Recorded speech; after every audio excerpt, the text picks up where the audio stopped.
Celtic proved too strong for second-tier Inverness Caledonian Thistle as they claimed the Scottish Cup and a fifth domestic treble in 7 seasons. Inverness were looking to cause one of the tournament's biggest final shocks, and defended stoutly until the prolific Kyogo Furuhashi turned in his 34th goal of the season with virtually his first touch as half-time approached. The deluge of goals that might have been expected never followed, but substitute Liel Abada finished a slick move to put Celtic firmly in control and start the treble party for the Premiership champions. However, out of nothing, MacKay stooped to head in Wallace Duffy's wonderful cross with 6 minutes left to suddenly give the final life and the small corner of Inverness fans some hope again. But as they have all season, Celtic persisted and Abada's dinked cross was eventually turned home in stoppage time by Jota to seal a 41st Scottish Cup and yet another domestic clean sweep.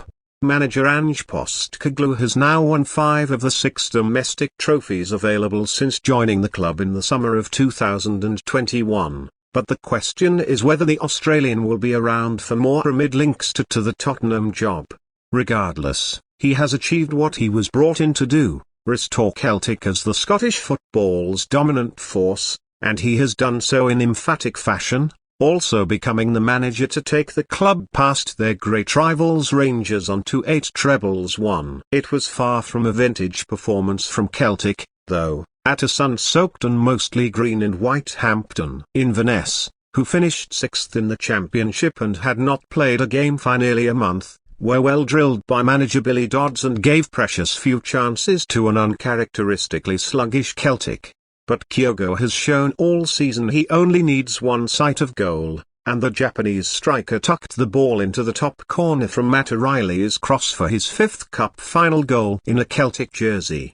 Even the small blue and red band of Inverness fans might have feared the worst at that point, but their team stuck at it despite posing little threat.